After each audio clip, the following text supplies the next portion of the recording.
प्रश्न क्रमांक 1. खालीलपैकी कोणता प्राणी शेतकऱ्याचा मित्र म्हणून ओळखला जातो? उत्तर आहे पर्याय क्रमांक 1. गांडूळ.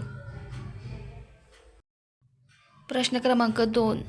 जोग धबधब्यासाठी कोणती नदी ओळखली जाते?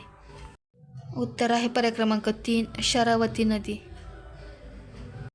प्रश्न क्रमांक 3. महाराष्ट्रातील खालील समाजसुधारकांपैकी कोण हे नर्मदा बचाव आंदोलनाशी संबंधित होते? उत्तर आहे पर्याय क्रमांक 3. बाबा आमटे. प्रश्न क्रमांक 4. हिंदुस्थान रिपब्लिक असोसिएशन याची स्थापना कोणत्या वर्षी झाली होती? उत्तर आहे पर्याय क्रमांक 1. 1923. प्रश्न क्रमांक 5. लडाख कोणत्या प्रकारच्या पारिस्थितिक व्यवस्थेसाठी ओळखला जातो? उत्तर आहे पर्याय क्रमांक 3. शीत वाळवंट. व्हिडिओ आवडल्यास व्हिडिओला लाईक, चॅनलला सबस्क्राईब करा.